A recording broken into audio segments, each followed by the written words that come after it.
असलम सनवाल के पास जाता है और कहता है, सनवाल तुम बहुत अच्छे हो, मुझे तुम्हें समझने में गलती हुई होगी, प्लीज मुझे माफ कर दो। पर सनवाल असलम से कहता है, अब पर हमला करवाने वाला और अब की जमीन पर कब्जा करने वाला शख्स कौन है, इसका मुझे पता चल गया है। असलम पूछता है, सनवाल वो कौन है? सनवाल जवाब देता है, असलम वो मूसा जवारी और इसका बेटा अली से मोहब्बत करता है। ये सुनते ही रास्ते में इससे अली और पिया के घर के बाहर मिलता है। असलम पूछता है, तुम यहाँ क्या कर रहे हो? कहता है, असलम साहब मैं पिया से मिलने आया हूँ। ये सुनकर असलम गुस्से में कहता है, तुम मेरे घर के इस पास होगे, कभी मत देखना। असलम की ये बात सुनकर अली चुपचाप अपने घर लौट जाता है।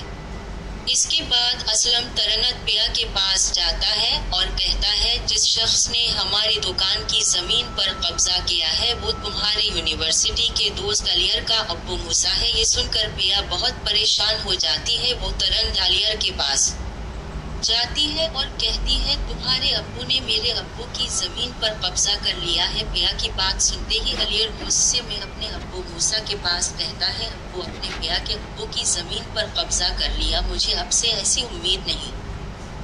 फिर जब भी अब अपने घर वापस होती है तो सनवाल वहां पहुंचता है और असलम से कहता है, हमें मूसा के खिलाफ पुलिस में शिकायत करनी चाहिए। लेकिन अचानक असलम सनवाल को घर के बाहर ले जाता है और अकेले में बताता है, मैंने पिया को जॉय में मूसा से हार गया था और अब मूसा पिया को मुझसे छीन लेगा। ये सुनते ही सनवाल बहुत गुस्सा हो जाता है और कहता है, मैं पिया को कहीं नहीं जाने दूंगा। के पास जाकर कहता है, मैं तुम्हारी शादी सनवाल से करवाना चाहता हूँ, तुम अपनी राय बताओ। क्या कहती है, अब्बू मैं सलमान से शादी करने के लिए राजी हूँ। ये सुनकर असलम बहुत खुश होता है। तभी पीछे से सनवाल भी अलिफ जाता है और असलम कहता है, अगले हफ्ते तुम्हारी और पिया की शादी होगी। लेकिन जब ये बात अलियार को पता चलती है तो वहाँ अपने अब्बू मूसा के साथ असलम के घर पिया का रिश्ता मांगने चला जाता है। जब असलम अपने घर में मूसा को देखता है तो बहुत गुस्सा हो जाता है और इसे